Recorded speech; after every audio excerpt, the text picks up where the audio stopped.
lots of copper without. Yeah. The companies, they know where all that stuff is anyway. They've got prospectors that scout it all. They fly when over. they want it, they'll claim Then on they'll it. buy it. Yeah.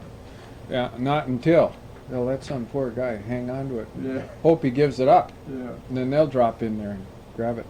Well, they fly around with helicopters. Have you seen them around here? Take helicopters and they've got these cable hanging down from the helicopter and a little box down there. Yeah. And it tells what's in the ground, whether there's minerals in the Yeah, ground. that's where they got machines Yeah, like that now. yeah. I know they used to survey up there in the North Country quite a bit with telescopers and Yeah. airplanes, you know. They call them magnetometers.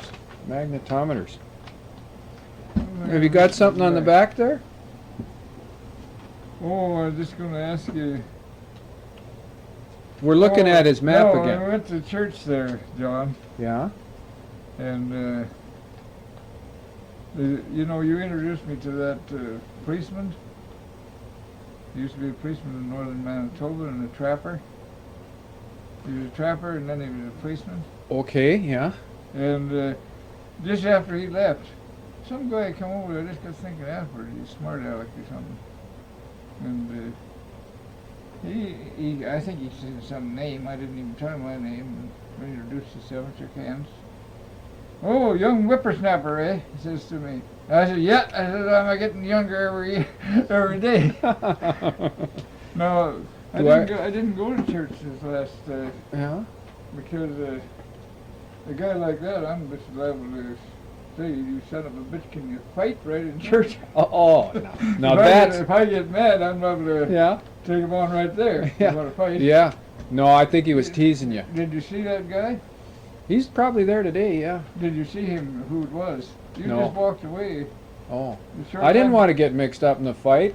A short time after you'd introduced me to that guy anyway. Oh. Oh, there was... I always write to myself here, I shouldn't do this. I said, she said, young whippersnapper, eh? I tell you yes. I tell him yes, getting younger every day. I should have asked him if he could fight. Yeah. Smart aleck. Yeah. Yeah. Oh, I wanted to ask you the old guy's name. Lives 2 miles down where we went the night they had the party, the driving party. 2 miles out. I've seen different times. Charles. Charles? And I didn't want to ask him his name. I forgot his name. It might offend him if I couldn't even remember his name because he remembers mine. You know? Yeah, his name is Charles. We're talking about a friend of Walter's here. He worked up at Pine Pass with Walter. He was a foreman to Walter, right? Yeah, he was Road foreman. for the Department of Highways. Department of He was in Highways. Prince George's Department of Highways, Yeah, but he was foreman at the camp at Pine Pass. at Pine Pass. It's Yeah. Honeymoon Creek, they call that. Yeah. And his They had name a big was... camp there in Pine Pass. Yeah, Lonjo Judson, Lonjo Judson. raised as a boy at Tulameen. Yeah. Well, there weren't too many people raised in Tulameen. No, he was raised in Tulameen. Yeah, so that's quite a coincidence that you should meet somebody from Tulameen. Right. Oh, I was going to ask you. I'll have to scratch this out before I give it to you. Well, See I'll... if you can-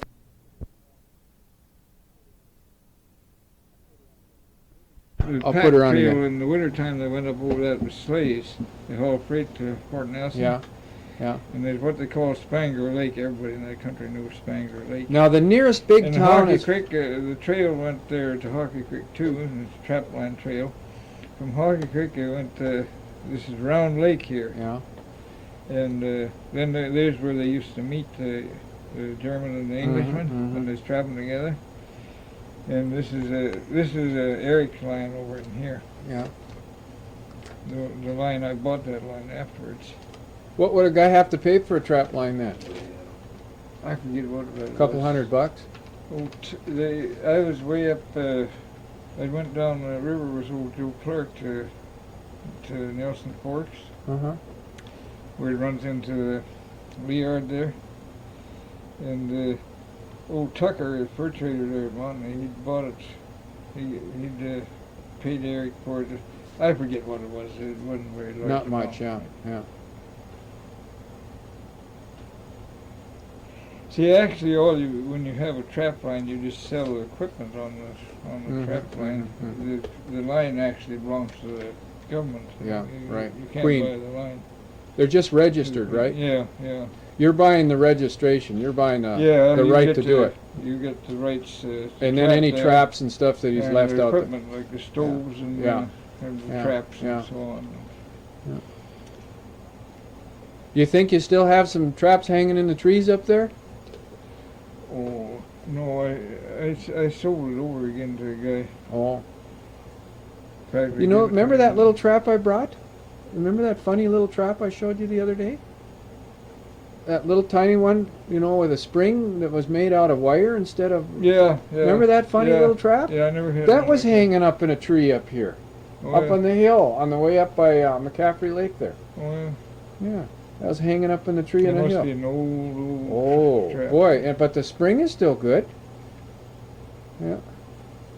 Black Creek. And there's a lake. How long did you have up that there. line? Oh, 1, 2. I only had it about 4 years or so. Oh, yeah? I didn't have that line too long. I trapped though quite a bit Before that, yeah. And I trapped. One winter. See, I trapped both their lines. Yeah. Well, I just went Boy, to I'll bet Spangler you- Lake and cross over in here into this Martin country, and I was trapping Martin. You must have worked hard if you were working both their Well, lines. Trapping. You know, John. Some people think, oh, you got to be a trapper and you got to be smart and catch these animals. Trapping is just like farming; it's Yeah. hard work. Yeah. And the harder you work, the The more more you it make. comes back, yeah. Yeah. See, I come down. Old Johnny Collison. I call him old. He's younger than I am, I guess. But That's okay. John Collison.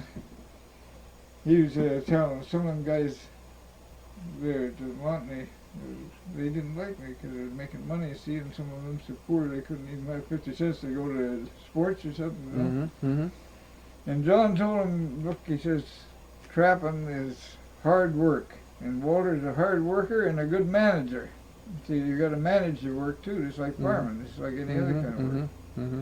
You work hard and manage. You have to good. organize it. Yeah, you got to have a kind of a system to it. Sure, right, yeah. So you don't... Yeah, it's not some smart guy goes up there smarter than animals. Actually, you don't have to be very smart to catch them little animals. That's one reason I quit trapping. I hated catching them animals. Yeah, But I yeah. trapped. Then I went down to Belano and I run a trap line. See, I had 1 mile of it was on my land, and some other boys I know they had 3 miles. Mm-hmm. Down below there, clear down to the river, is 8 Mile Creek they call it. Mm-hmm. Clear down to the river there, nobody there. So I had a 6 or 7 mile trap line. You got a big one. And one winter there, I shot an old horse. My father-in-law had some old horses he wanted to kill, so I shot one right close to where I live. And I shot another one down on Elmer and Delbert's land there. Was I that the angry. winter you caught fishers? No, Oh. I caught the fishes that was up the Hope Road. Oh, We yeah. had a place up the Hope Road. Oh, yeah, okay. No, I didn't catch no fisher down there. What'd you get, coyotes? Coyotes, foxes, and weasels. On those Yeah, two baits, yeah, on yeah. the horse baits. Yeah. Yeah. The one by the house, I never set traps by it at all, you see. I just trapped and snared on the trails where they go to it. I never went close to it. Yeah, And, yeah, And because the coyotes, you know, they're pretty foxy. You go around something and they might not come around. yeah, yeah. The other one I went to, I see the foxes were feeding on it. On this dead horse. Mm-hmm. So I set some quite close to there. The fox is not nowhere near as hard to trap. I As a find the coyote, yeah, coyotes. yeah. Some of them old coyotes in the settlement, I tell you, are smart. Yeah, they're really smart. When they live in the backyard Yeah, there, yeah. huh? Yeah. But this Chris Fields, that's on this Yeah. Norwegian guy, he's Yeah. trapping coyotes there too Yeah. in the wintertime of years. And Did you have some pretty cagey coyotes there? He'd always tell me how many he got, and I'd tell him how many I got. And, Yeah. see, there's so many of them around the settlement. They're trying to catch them, and they don't know how to trap them. They educate the buggers, and they probably dig your trap out, Yeah. pee on it or something. That's true. They say, Walter, if there was ever a Holocaust or anything, there was ever a deal, probably the coyotes would be some of the last things living. The coyotes are so smart. They can live on almost anything. Yeah. They can live on almost anything, yeah. I saw them catch mice, you know. Yeah. There's nothing else. They would get in a grassy place and they would Yeah. hunt for mice, you know. Do they pounce on them? Yeah, I seen him one time. I was way over in Snyder Creek out there from. Yeah. And he was up on the Blueberry. Yeah. And he'd nose around and then he'd jump and you see him catch this mouse, you know, Yeah, underneath his feet. Yeah. And Reach down and yeah. grab it. so I was 30-30. I shot him and gee, it knocked him right down. Yeah. And the burger, he got up and he run. But I had a couple of dogs with me and they bait him down. They had to shoot him over. Yeah. Yeah. Well, why? Did you just stun him? Just scraped him, huh? Yeah, I just cut across his back the first shot. Yeah. Like, and it just knocked him down. Yeah. And the other time the dogs had him bait, well, I shot him and killed him. Was a coyote worth much in those days? Gee, I don't remember. There wasn't too. There was I think it got up as high as $7-8 or something. Yeah. But that's quite a bit of money. Yeah. That is. Yeah. Oh, I was going to ask you back a ways there. What kind of a grub could you buy for $7 or $8? Let's say you went into a store. What could you get? Could you get a couple sacks of flour? Well, I don't just remember what flour was worth then, but you could buy quite a little bit of grub for $7-8. Yeah, I could imagine. That was But nowadays you wouldn't get nothing. Yeah. You can pack $40 worth of groceries out of the store in 2 bags. Yeah. I saw a lady in there one day. I was shopping a little bit. Yeah.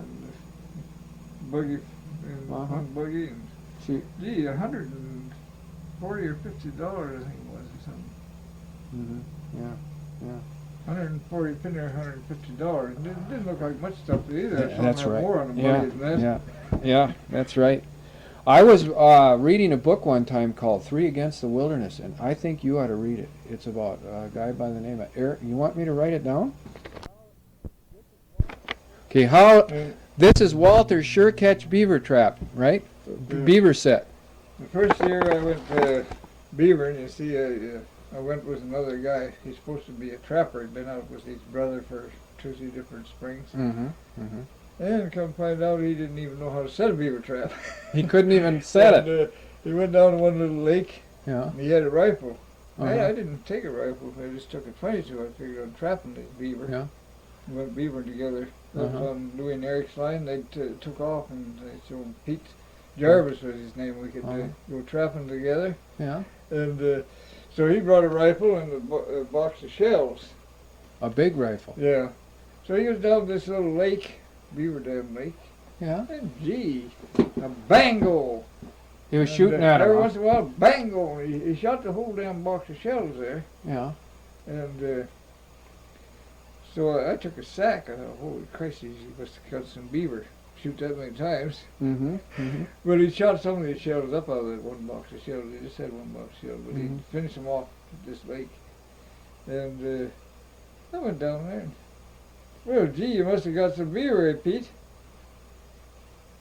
No, they swim around here and I shoot and I can't seem to hit them. Yeah, and my gosh, I thought it was funny. Gee, what I know about beaver, you know, we stand there alongside of a beaver dam shooting, they won't come out for until after dark. Yeah. And there's one now. A muskrat come up. Oh, he was shooting at muskrats. They got the rascal beaver. Oh, That's how greedy he was. Oh boy. So we just had the 22, and one guy come through there, trapped and was talking with some pack horses. And he said, just set your trap on the edge and put a little white stick there, and well, that's the best scent there is for me. Dry stick and twist it around the beaver caster from a different house. Yeah. Set them up, and he said, put little rocks and some little dry sticks, set them up there in the water, so we'll have to mainly wade, you see, and catch them when you can catch them that way. So then Johnny Collison, one of the Collison boys was Lynch or John, I don't know which one, was telling me after that.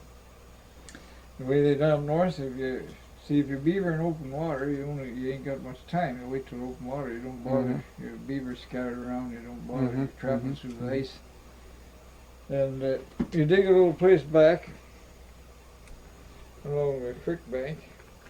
You dam it right up with sod and dirt. Then you take 2 number 4 traps, or number 3 traps. Number 4 is what he said. Better. Yeah. And you wire the double spring traps. You wire these springs together here and set them. And then So you got a square? You got 2 of them set. Yeah.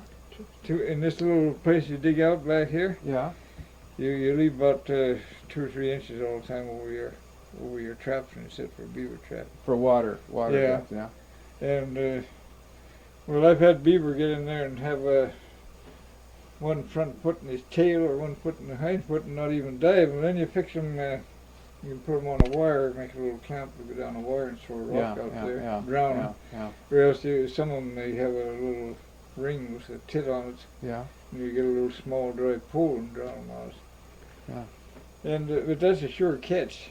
But then I found out after that I got some of these 4.5 wolf traps they call them. Oh yeah, with teeth. They're bigger. No, they didn't have teeth. Oh, The ones I got. Yeah. And but they're wide jawspring spread. You see. Mm-hmm. They come up on the beaver.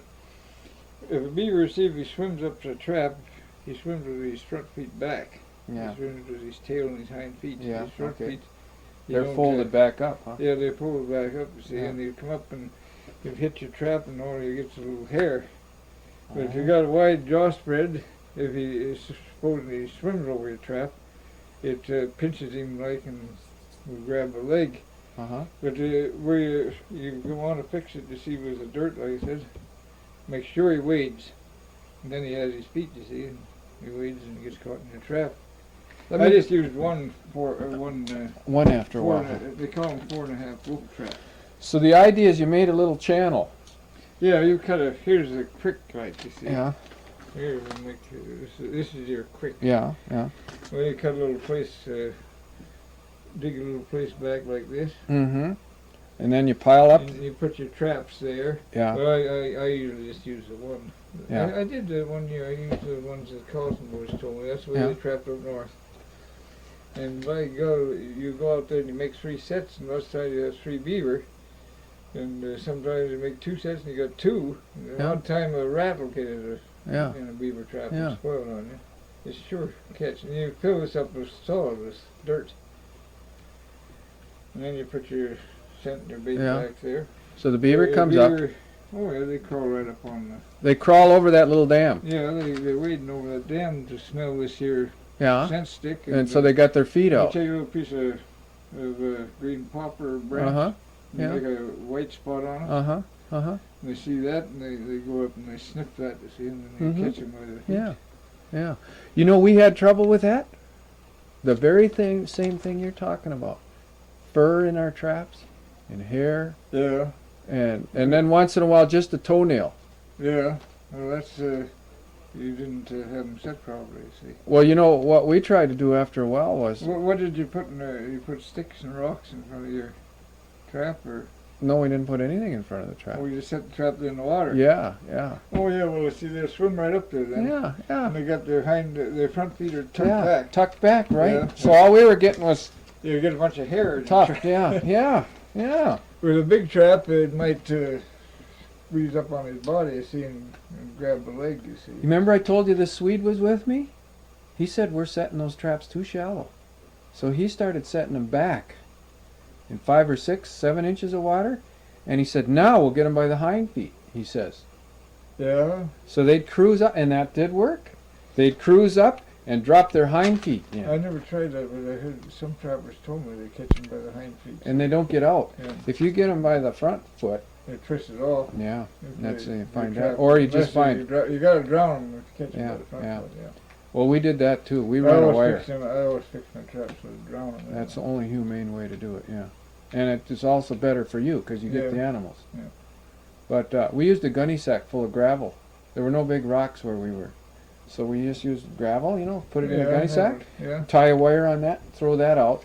Yeah, some trappers told me they'd set the trap back and then they'd catch them by the hind Yeah, foot. yeah, that's what we tried to do. But it was, like you say, Everybody's got some different yeah. system. Like the Collison boys there, that's a sure set to, you take two number 4 traps and tie them together that way, but it's a lot of work. and you have to carry more traps. Yeah, you gotta carry more traps. Yeah. I usually carried about, most of the time 2, sometimes 3 of them. When they got them big 4.5 wolf traps, they call Yeah, them. yeah. You got more jaw spread than a All right. number 4. They were expensive too, weren't they? Yeah, They were more expensive. I forget what they cost. They cost quite I've been reading about how to make traps. Boy, that'd be a job though, huh? Blacksmith out the traps, make them. Yeah. Yeah. The springs too? Yeah, yeah. I suppose you temper the springs. Yeah. You use good steel. Use good So steel. we used to, I worked the highways there at Fort St. John. They used to take the girl darn truck springs off and have them retempered when they Mm-hmm. get weak, you know. Mm-hmm. And then they Put them just- back in the truck. Yeah, again. just like new again. Yeah, yeah. Yeah, that's true. And I made a froe one time. Do you know what a froe is? For cutting shingles and shakes? It's No, I don't think I Oh, know. I'll show you. It's an L-shaped thing. There's a stick here, and there's a blade here. And this is sharp right along here. And you got a block of wood. And you put this on here like this. And you hit it with a chunk of wood here. Boom. And it splits that. And you move it over, and you split it again. You move it over, you split it again. You end up with a pile of shakes. Yeah, I don't think I've seen. I You heard never- guys telling about that, They're called a froe. making the shakes. Yeah. And you know what I used? I used a spring off a car. Because it's got the round on one end, you know? Yeah. And then I just cut it in two, right here. Sharpened this up, and made a froe out of a car spring. But they are devils to grind. Oh boy, trying to grind that spring steel. Yeah, Ooh. if it's really got a good temper, it's hard to grind otherwise. I almost wore a grinding wheel up. And it was in the university shop. I was grinding it. He came along. What are you doing? I says, I'm making a froe. Well, he says, you're using up our grindstones. Which was true. I was using up a grindstone, yeah. I got a little mandrel I picked up in a second-hand store someplace.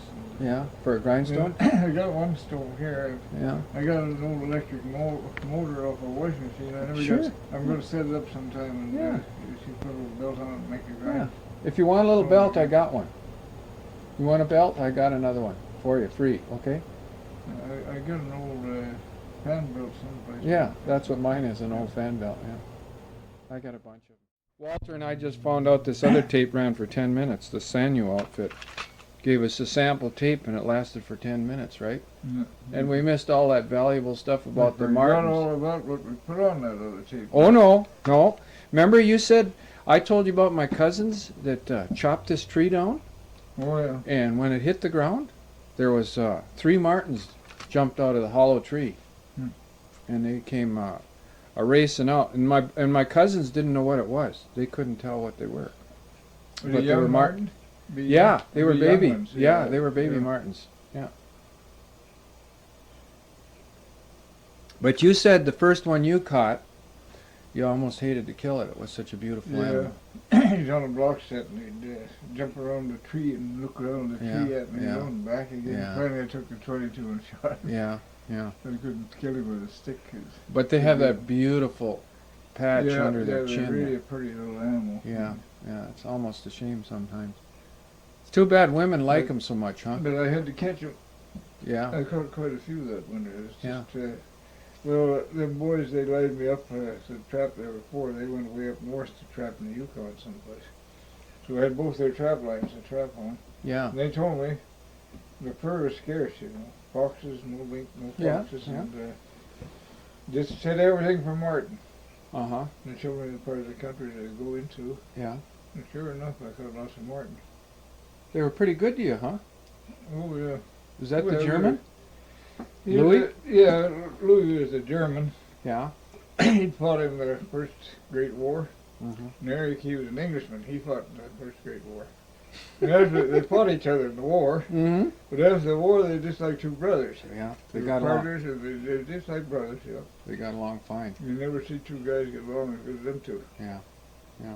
That's what goes to show what the common man, what interest he's got in these wars. Yeah, that's true.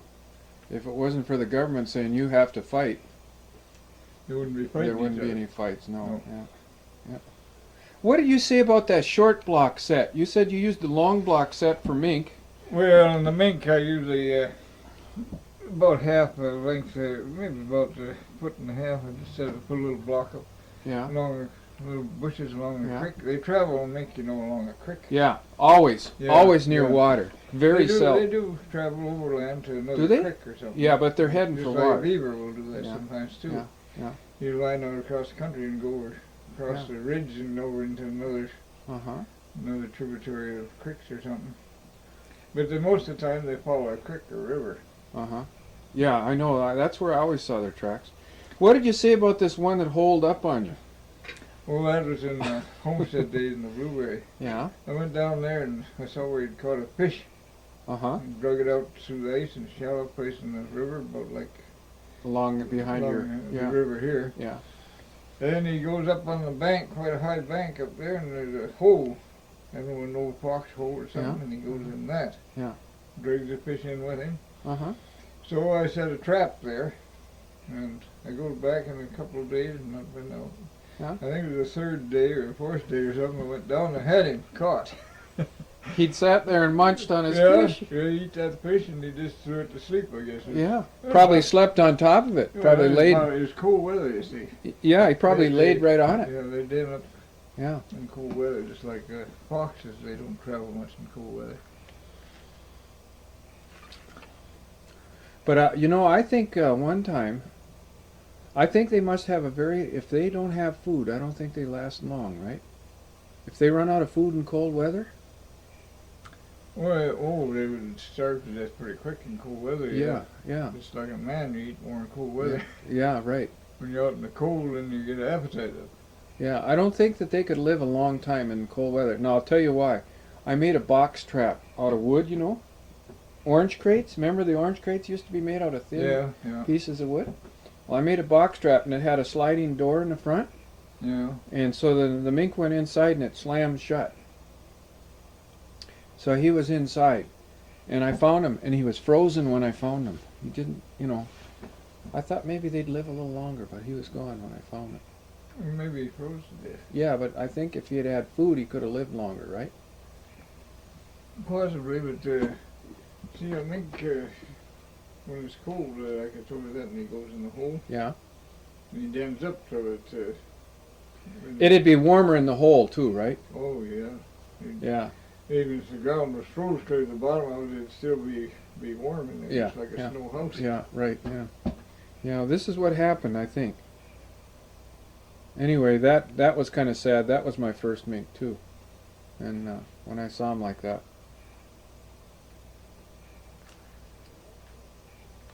Well, let's see. Then my next adventure that I can remember, after that first weasel, was there was this beautiful red fox. We knew he was in this area because he always walked along the fence post a certain way, along the side of the fence, you know. Oh, It just followed that fence right alongside there.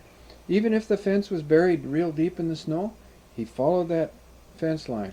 So I took a number 2 and I sneaked over to his trail and I cut out a little square, you know, of snow out of the crust. And I set the number 2 in there. I put the crust back in and I hollowed out where his footprint was, and then I fluffed some snow around there, yeah. and then I left it. And that trap stayed there for the longest time. I would say a month I had it set there, and every time I never went right over to it, I just looked over there to see if there was anything there. And one day I looked over there and there was something red. And I got closer and I could see it was the fox. Boy, was I excited. And so I hollered for my friend Jim. I said, "Come on, Jim, I got a fox." And he came over and he had... Those days we didn't never have a whole box of shells at once. Never had 22 shells at once. You know, we were just kids. And so he had 7 or 8 in a tubular 22, you know. Oh, yeah. And it was an automatic, unfortunately. So he started shooting, and he ran out of shells, and we never hit the fox. It was bouncing all over the place. And it was just stuck just like this, right on the tip of his toes. You could see. He just barely stuck. And this fox is bouncing around. Well, I said, Jim, lend me your rifle. He says, what for? I says, I'm going to thunk him over the head with it. And so he said, well, be careful. Don't bend my rifle. So I went over and I tapped it on the head, and that dropped it. And then I'd read in Fur Fish and Game that you stand on it, you know.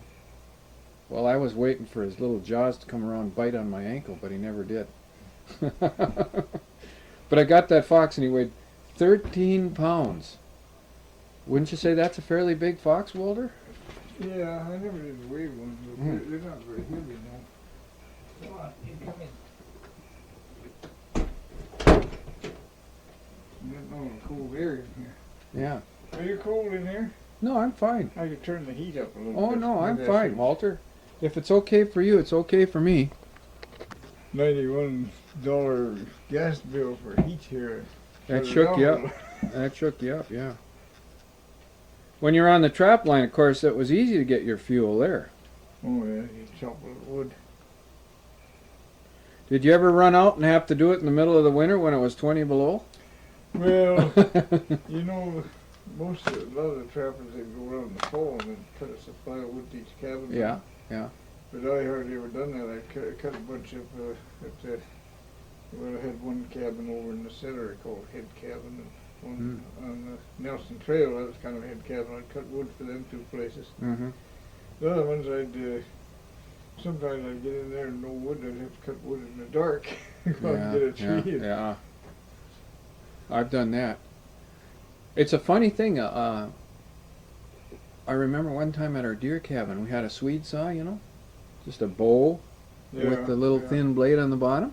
Yeah. And we didn't have any wood, and there wasn't any dry wood. So somebody says, I heard that green birch burns.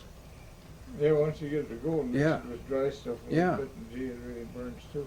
You know, we had to open up the windows and the doors in our cabin. It burned so hot, that green stuff. And I'll never forget, the flies woke up, you know, that were hiding in the chinks. Yeah. And they were buzzing around the cabin, you know, and it's 25 below outside, you know, Yeah. and they're buzzing around in the cabin. And the door was open. And we watched one. He flew out, and he froze up and dropped to the ground. Just dropped right Yeah, over there. he dropped out of the air. Yeah, he was going good, and then he I dropped. suppose it would, yeah.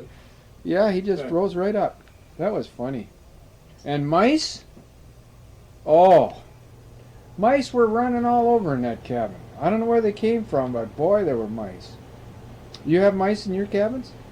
Yeah, but usually if you left grub, you see, you put it in like something like a jar. You'd have a box with a tight lid on it. Uh-huh. And you put all your grub in there and put the lid on so the mice won't eat it up where they're going. Yeah. And then, like at your head cabin, you have a cache up on posts. Uh-huh. And you put tin around the post. On the post, yeah, So it- yeah. so So the nothing- bears, So nothing can crawl up there. yeah, especially bears, huh? You know, bears don't go up there if you have small posts. They don't seem to climb up there very much Oh, either. is that right? Yeah, yeah. Hey, that's But a right. bear will get in your cabin. You come around to a cabin, you know, and there'll be some cans sitting there, and maybe some salt and some of the sugar. Every can in that cabin, you can do it with your paws, so have a hole punched in it. Oh, Oh, and then you get up in the roof, your dirt roof, and dig a hole or 2 in the roof. oh my goodness. What a mess. Yeah, they sure can make a mess of a cabin sometimes. Yeah. In the summertime. You gotta go around in the fall and you gotta repair all that damage up that they've done. I come there, oh, it was cold, about 60 below. And I always hang my stovepipes out outside. See, Mhm. that part of the line I didn't use too often, but I decided to open it up, you know. I hang them out in the bush so they won't rust as bad if I hang them right out in the open. Mm-hmm. And that darn bear, he tore that cabin up through the holes in the roof and tore everything up inside of it. And he went out and he must have put his nose in the end of the stovepipe and pushed it right shut. He couldn't use the damn stovepipe, he even ruined that. That's He pushed them together. Yeah, they're just curious to play it, I guess. Yeah. He must have put it. I could just see him doing it. He put his nose in there and then took his paws and smashed Bang. his throat. Yeah. So it looked like a tin can that had been flattened. Yeah, on the just flattened right in. Gee. I think I straightened it out. He was Yeah. quite a job. I'll bet you to get it back round again. Yeah, stovepipes, they fit better when they're round. You hang your stovepipes out right in the open that way, and they won't rust as bad as if you leave them set up, you know, or Is that right? hang them out in a tree. Put a pole through them and hang them up in a bush. And Yeah?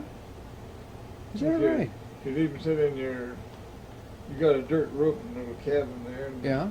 Well, I learned that from this old German guy. He made the walls out. You mix clay Mm-hmm. and grass. Yeah? And you make your walls out of that, and then all you need is a piece of metal, or even take a stovepipe and open it up and flatten it and lay on top, and then you got a stove. And Out of dirt? Yeah, and then you put a little lid in front of it. You see, a little tin Yeah? lid. Yeah? Your Yeah. walls, 3 walls are made out of mud. Yeah. And it burns. Oh, it just gets hard like a brick. Yeah? It makes a nice little cook stove, huh? Oh yeah. Does it heat the cabin up I've seen too? them. Some of them made up for 2 feet? You make them quite high. You know? Yeah. Oh. But I usually make mine just so you get wood in it easy and make Yeah. a heater out of it, like, and then you can cook on top That's of a there good too. idea. I never would have thought of that. So, have you ever heard of anybody making a stovepipe pipe out of tin cans? I heard of guys that really got strapped and they didn't have a stovepipe, so they had a whole bunch of tin cans the same size, Yeah, I suppose they could. and Yeah. they just kept going up, 6 inches at a time. Yeah, it would work all right. Yeah, yeah. Wouldn't last long though. But stovepipes, you usually, you got a roll of stovepipes, you throw them in a toboggan, you haul them around when you're going to the toboggan and see if you're going to make a cabin or something. Yeah. Put 'em off, Yeah, yeah, And you got around to make a stove, you can make a stove. yeah. Was this Louis that showed you how to make that dirt stove? Yeah. Yeah. He's telling me, showing me how. I went up and well, that was after they trapped one year up at, way up in the Yukon, Mm-hmm.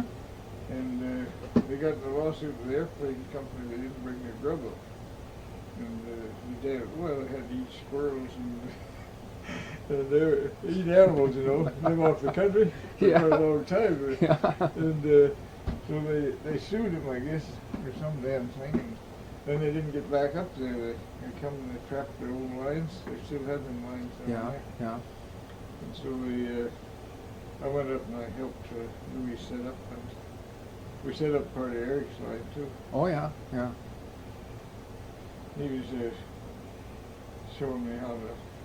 Well, they told me before how to fix the stove. Sometimes they get wet, and then they'll. When they get old and they get wet a few times, and they'll start getting rotten at the bottom. Yeah, those clay stoves. You got to tear them out and build a new one. Yeah, yeah, yeah. Well, there's a lot of moisture in even a dry piece of wood, That moisture probably, drives out too and collects.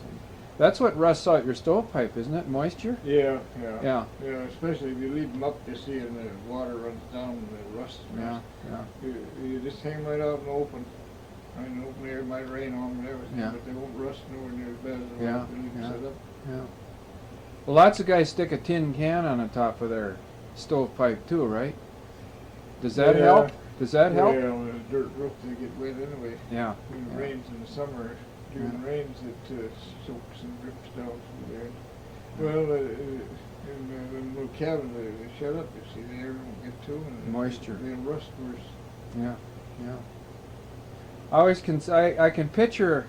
I've heard of this that the squirrels and stuff would crawl down in the stovepipe. Come shitting. Can you imagine a squirrel starting out? He'd see a hole up there, Yeah.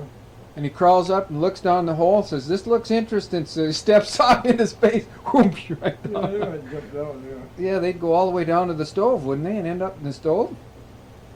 Would they Yeah. slide down? I never had one jump down on them. Yeah, but they could. They're curious little birds. Yeah, flying squirrels too.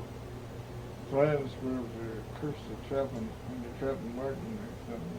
You come along flying squirrel. Oh, They, yeah. they really get in their traps. Yeah, once they yeah. have And then the martin comes along and eats the flying squirrel, huh? to. Yeah, only Martin comes along, you miss your Martin. They say. Yeah, yeah, You gotta set lots of traps yeah, when you're in a Martin country. yeah. Set them thick.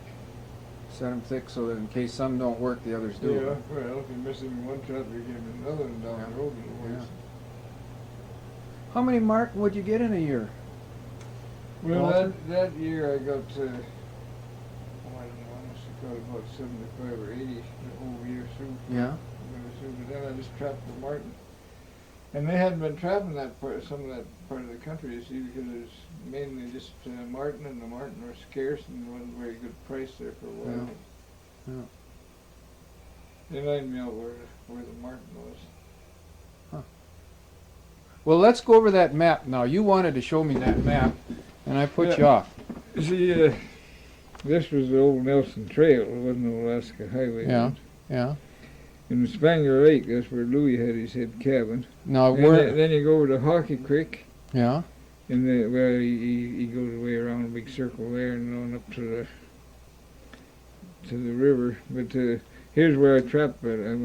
The first winter I went to Spangler Lake, and I went to Hockey Creek, and then there's Little Lake, Round Lake. Then they used to have a place, you see, they used to meet Mm. over in Rendezvous. in the center of the line. They just run across there. So Eric and Louis would get together And, there, huh? Yeah, they'd get together there and visit, you know, Yeah. and make sure each one was okay and Right. all that. Yeah. That's what one of them old teepee cabins. It was in good shape yet. There was some Yeah. old Russian guy used to trap before they come up in the Uh-huh. country, and he built them. How did they build Yeah. that? Like, why did they call it a teepee cabin? Well, it was built just like a teepee, Oh, yeah. out of poles, and then Yeah. they put dirt all the way around. Is that right? Yeah, just Yeah. built like a teepee. Yeah. Just like a teepee, only they put dirt. Mix On the straw in walls. it and stuff? Well, maybe they did. I don't know. It looked like just dirt. Uh-huh. Okay, anyway, carrying on So, the trail. And the one down here, there's one in there. It was all rotten, so I built a little. That's where the one I told you I built one day. Kind of rough. Just to roll the bed out. Yeah, and yeah. Sleep in out of Yeah. the snow mainly. Mm-hmm. And then I'd cut across here, and that winter, you see,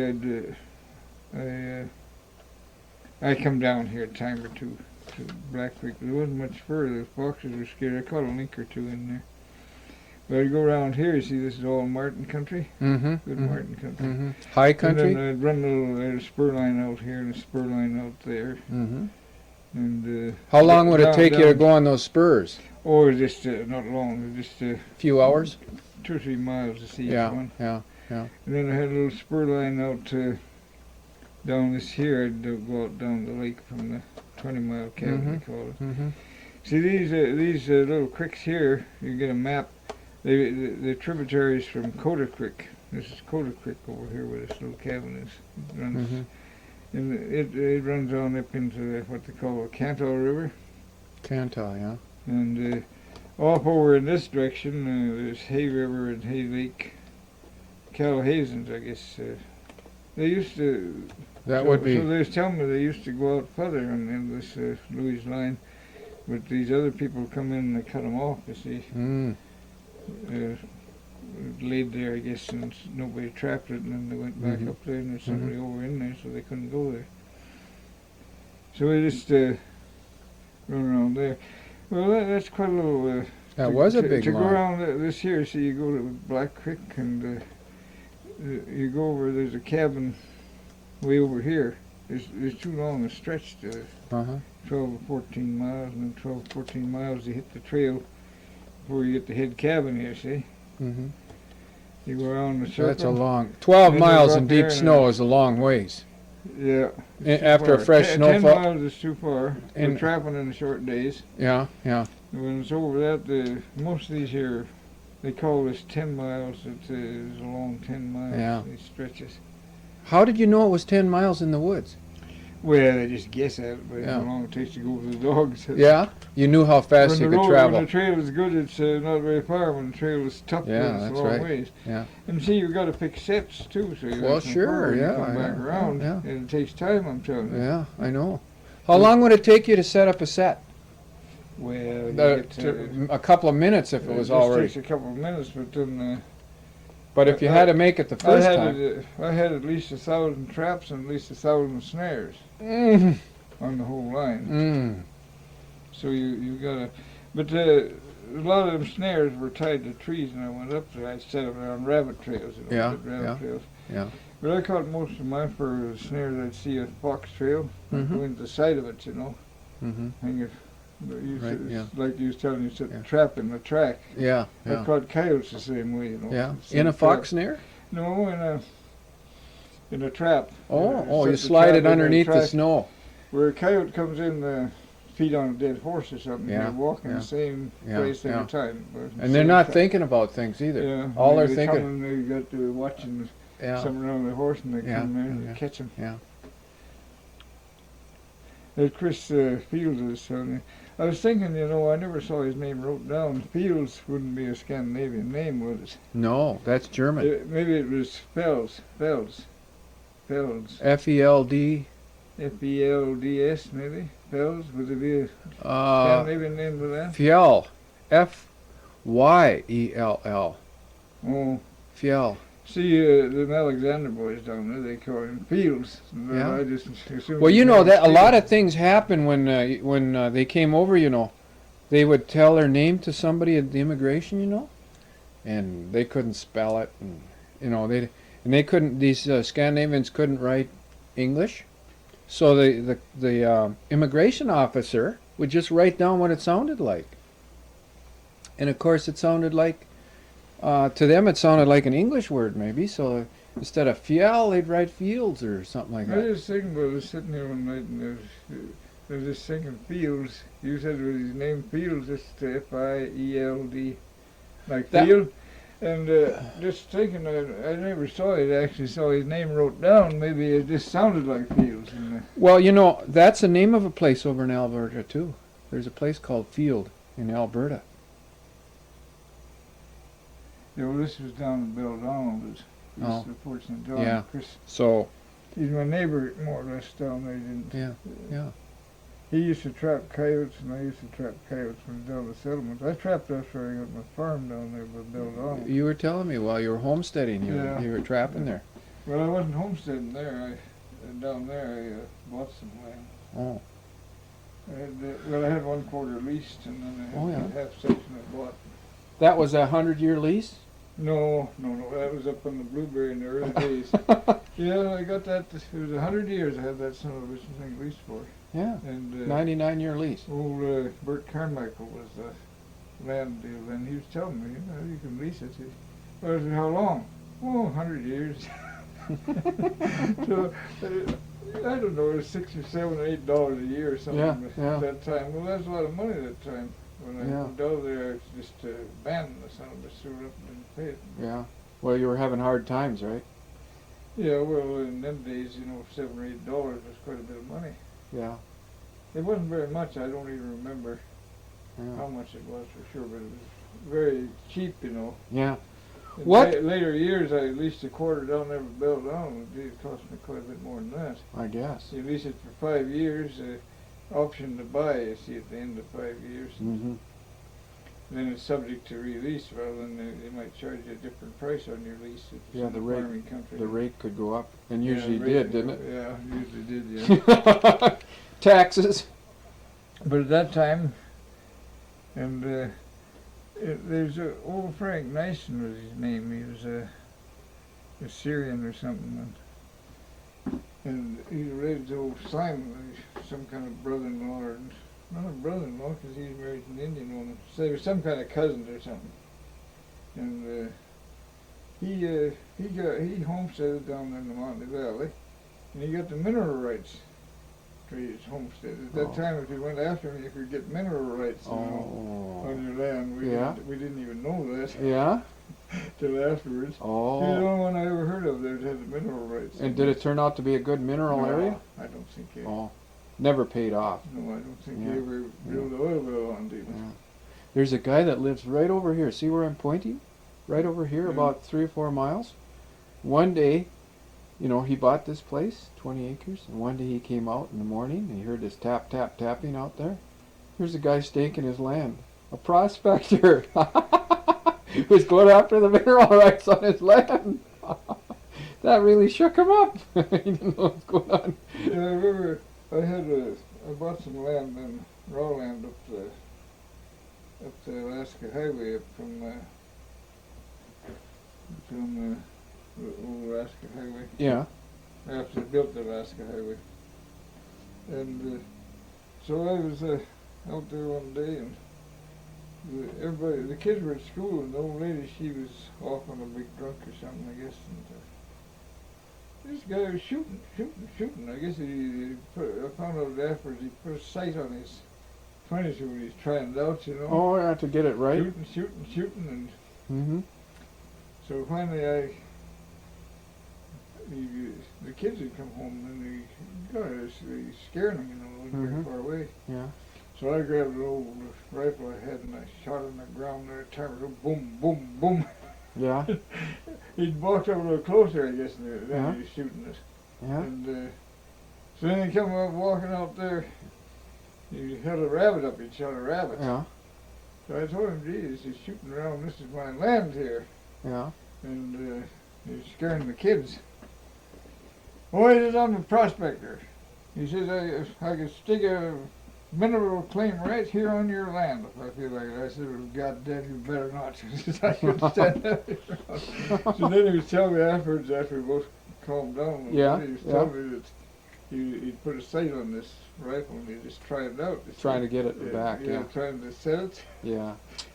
And I thought maybe he was nuts or something. Yeah. Yeah. Yeah, this friend of mine had They can stake a mineral claim right on your land. Yeah. You ain't got the mineral rights to Yeah. it. So it'd be wise for a guy to stake his own land, you know. Yeah, I suppose. So somebody else doesn't come in there and do it for you. But you have to do so much work every year too to keep the claim, right? Yeah. Yeah, I knew some guys there in Fort St. John.